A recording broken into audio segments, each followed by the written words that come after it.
Hello and welcome to the second video that goes along with the second lesson for using Bandlab.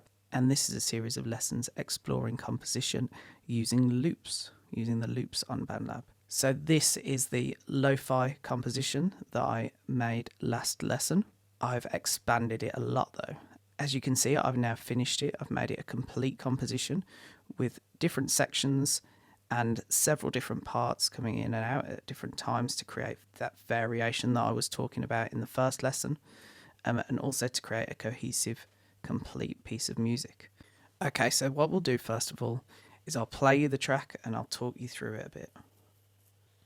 So to begin with, for the introduction, I've started with just the drums playing on its own, and then the main hook for the introduction comes in. That is a hook that's repeated throughout the piece, so you'll see it again later on in the chorus here, and the chorus here, and then the outro at the end. Also, partway through, we'll have these strings come in, listen out for those, as well as the bass line. So that's our intro. Let's give that a listen.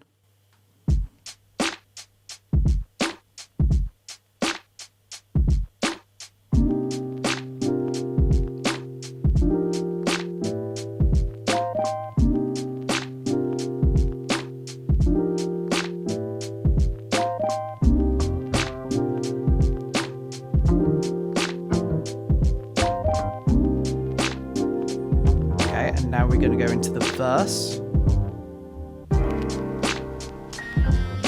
So I've changed that hook and also brought in a melody which is played by a saxophone. We'll talk a little bit more about that a bit later.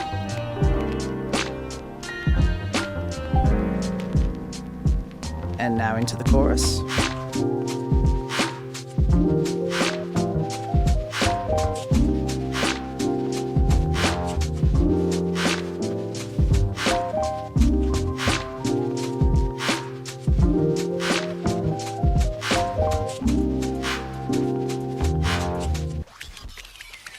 Now this is a bit of a breakdown verse, so a lot sparser, and then halfway through it comes back in, the keys part comes back in.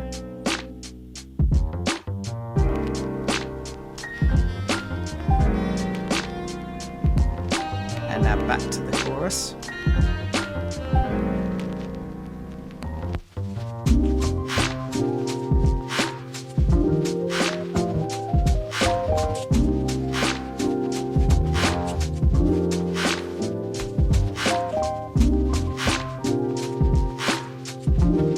Now going into the intro, which is very similar to the chorus, but I've added an extra part for some variation there.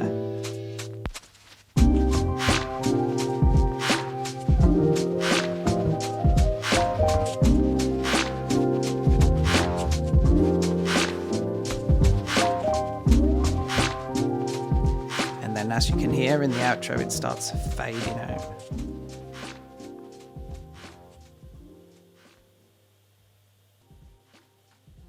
So that's my completed composition using loops.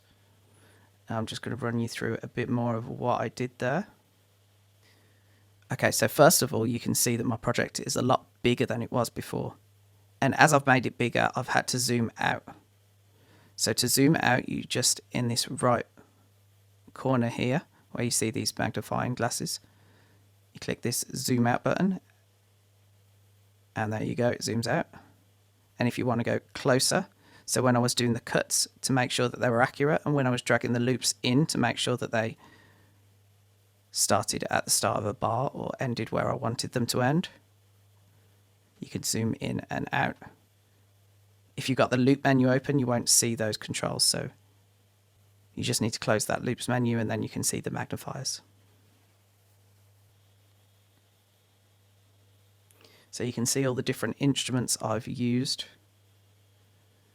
and you've heard the sections. So we had that intro section here, into the verse section here, and in the verse section I changed that hook, so went from using a guitar loop to using a keyboard loop, a piano loop. Also changed the bass line, represented here,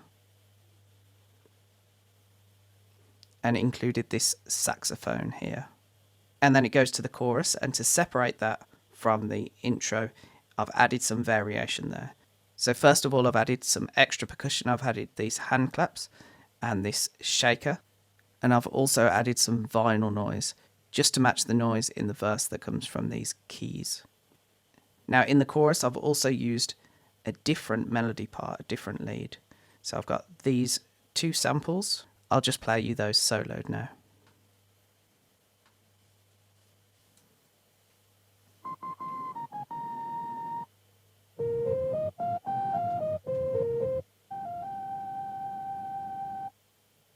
So it's creating variation from that saxophone there.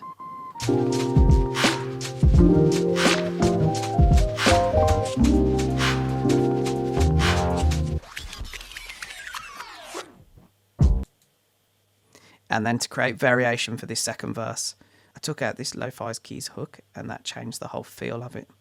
If we just have a listen again.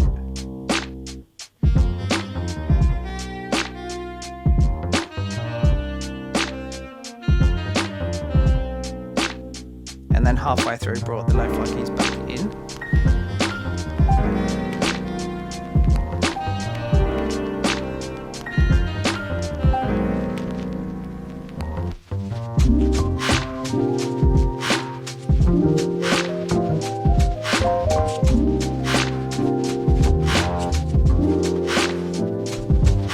And then when it goes to the outro, I've also added this refrain and a retro synthwave lead. Hear that coming now?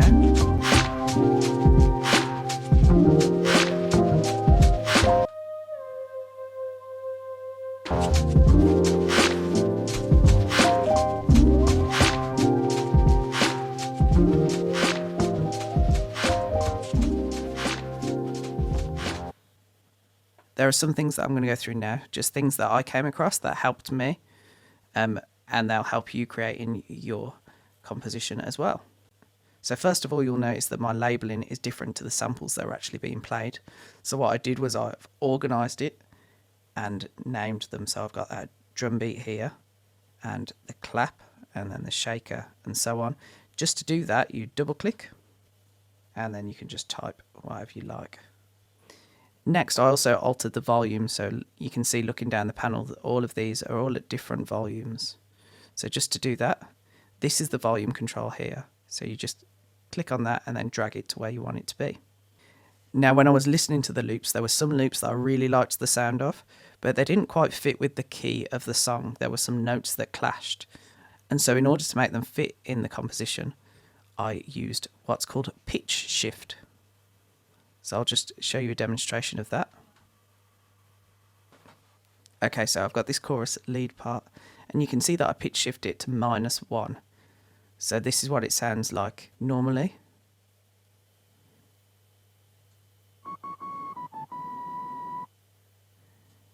And let's play with that with the rest of the track.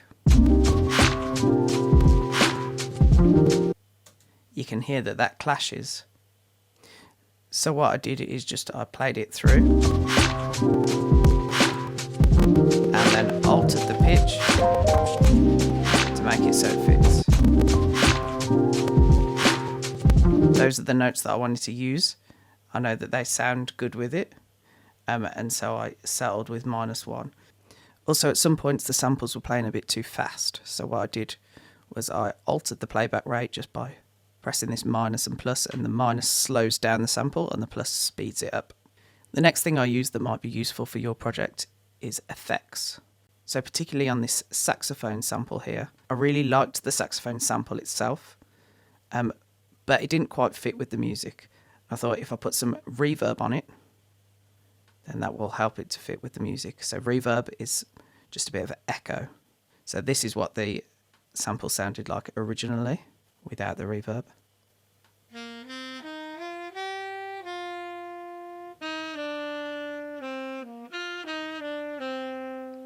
And then I added, by clicking add effect and going to reverb, I added this space maker. And that just gives it a bit of life. Next thing I did was a fade out, and in order to do a fade out I need to use automation. So to use automation, you click this key here, and then that shows these lines. Now these lines are at the moment tracking the volume. So as you can see, as this line goes down, the volume goes down.